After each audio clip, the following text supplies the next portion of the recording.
ሞደው አከራዬ ጋርም ተጣልቻለሁ። እንዴት የሚያስጠላ ስሜት ነው። የተረበሸ ስሜቴን ለማስታገስና ውስጤም እርጋታን እንዲያገኝ ብቻዬን ወደ መሆንበት ቦታ አመራው። አእምሮዬ በብዙ ሐሳቦች ተወጥሯል። አንዱን ሳብሰለስል ሌላውንም ስጀምር፣ እሱን ደግሞ ሳልቋጭ ሌላው ሲመጣ ቆይ ልበደር ብል ከማን እበደራለሁ? እዚህ የማውቀው ሰው የለም፣ ጓደኛ የለኝም።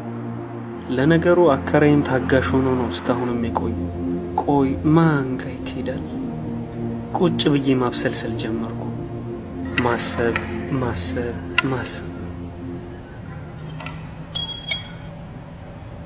ድንገት ቁልፍ ለማንሳት ዝቅ ስል እጄ አንድ ነገር ላይ አረፈ። አነሳሁት፣ ከፋፍቼ ማየሁት።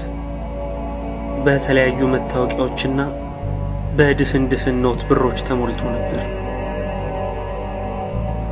ይህ የሰው ሳይሆን አላህ ለኔ ብሎ የፈጠረው ክስተት ነው ስልም ደመደም። ድንጋጤ፣ ደስታ፣ ፍርሃት በአንድ ላይ ተሰማው።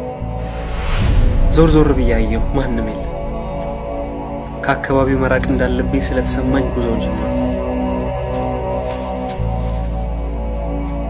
ሐሳቦችን እያወጣው እያወረዱ ሳለ ከኋላ የትከሻ የመነካት ድንገተኛ ድንጋጤን ፈጠረ። ባየሁት ነገር ተገረምኩ። ለካስ ቦርሳውን ከፍቼ ስበረብር ሞባይሌን ጥዬ ኖሯል።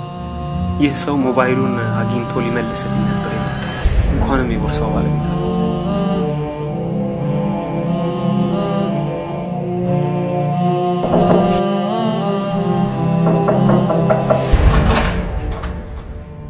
አመሻሽ ላይ ወደ ቤቴ ሄጄ ካገኘሁት ብር ላይ ለአከራይ ከፈልኩ።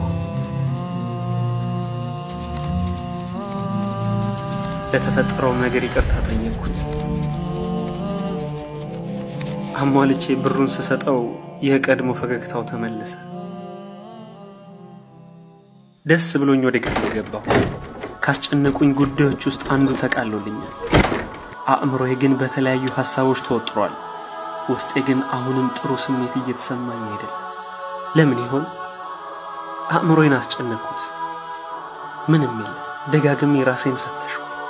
እንዴ ምናልባት የወሰድኩት ቦርሳ የሰው ሐቅ ስለሆነ ይሆን? ኖ፣ በፍጹም።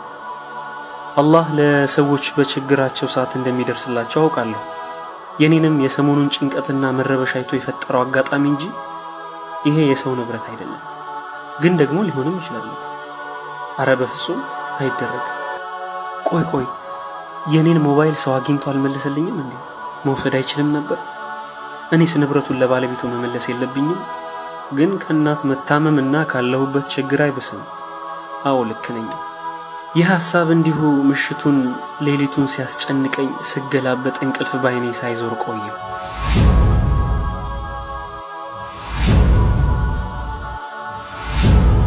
ልቤን ፍርሃት አለው። የሰው ንብረት ወስጄ ከአላህም ሆነ ከህሊናዬ ጋር የሚያጋጭ ሥራ መስራት የታወቀ። አንዱን ችግር እቀርፋለሁ ብዬ የባሰ አሁን ወስኛለሁ። ጭንቀት ገለል በልለው ነው። አላህ ነው የላከልኝ ብዬ ሳስብ የነበረው ከችግሬ እፎይ ሊያስብለኝ ነው ብዬ ያሰብኩት ገንዘብ ወትሮ የሌለብኝን ጭንቀት ይዞብኝ መጥቷል። እናም ጭንቀቴን ማስወገድ አለብኝ፣ ቦርሳውን መመለስ።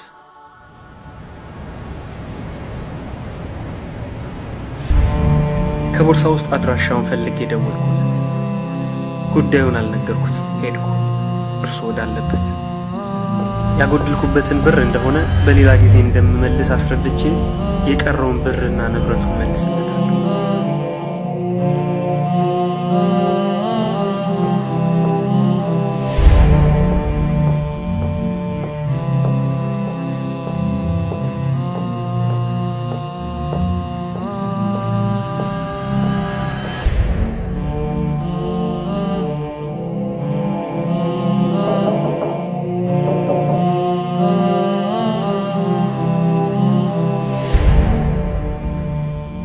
ምን ልርዳህ አለኝ። እንድቀመጥ ከጋበዘኝ በኋላ የመጣውበትን ጉዳይ እየጠየቀኝ፣ ቀደም ብዬ የደወልኩት እኔ መሆኔን ነገርኩት። ትናንት አንድ ስፍራ ላይ ቦርሳውን እንዳገኘሁና አድራሻውንም ስመለከት የእርሱ እንደሆነ አስረዳሁት። ቦርሳውንም ሰጠሁት። በጣም ተደሰተ። አንዳች የጠፋ ነገር ያለ ይመስል ቦርሳውን በረበረው። ፊቱ ላይ የደስታ ስሜት ይነበባል። በውስጤ ይህንን ደስታ ነበር ይዤ ልጠፋ የነበረው ብዬ አሰብኩ። ከእርሱ በላይ እኔ ተደሰትኩ። በነበረብኝ ችግር ምክንያት ብር እንዳጎደልኩና በሌላ ጊዜ እንደምመልስለት ቃል ገብቼ ይቅርታ ጠየቅኩት። ምንም ማለት አይደለም፣ አታስብ፣ ችግር የለውም ማለት። ውስጡ ብዙ ብር ስላለው ይመለስልኛል ብዬ አላሰብኩም ነበር። ቦርሳው ውስጥ ያሉ ወረቀቶችና ሚሞሪ ካርድ ግን ሁሉ ነገሬን የያዙ ውድና ሚስጥራዊ ንብረቶቼ ናቸው በማለት ተናገረ። ትልቅ ውለታ እንደዋልኩለት ነግሮኝ ሞቅ ያለ ሰላምታ አቀረበልኝ። አልሐምዱሊላህ አልኩ። አድራሻ ተቀያይረን እንደምቸኩል ነግሬው ወጣሁ። በድጋሚ ጠራኝ። የሚፈልጋቸውን ነገሮች በሙሉ ከቦርሳው አስቀርቶ የነበረውን ብር በሙሉ ሰጠኝ። ማመን አልቻልኩም። ላንገራግርም አሰብኩ። ግና የውስጤን እኔ ነኝ የማውቀው። ተቀበልኩት። አሁን ትክክለኛው የአላህ ስጦታ ከእጄ ገብቷል። ሐሴት ውስጤን ሞላው። ዝለል ዝለል አለ። ደስ የሚል ስሜት፣ ደስ የሚል ቀን። ያ አላህ ምን አይነት ቀን ነው!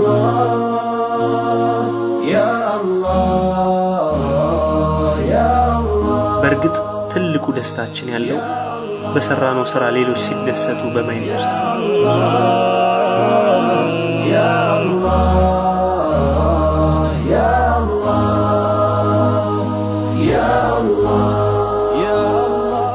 የአላህ መልእክተኛ ሰለላሁ ዐለይሂ ወሰለም እንዲህ በማለት አስተምረዋል።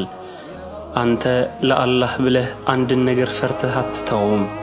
የተላቀውና የተከበረው ጌታ ከዚያ የተሻለ ነገር የሰጠህ ቢሆን እንጂ።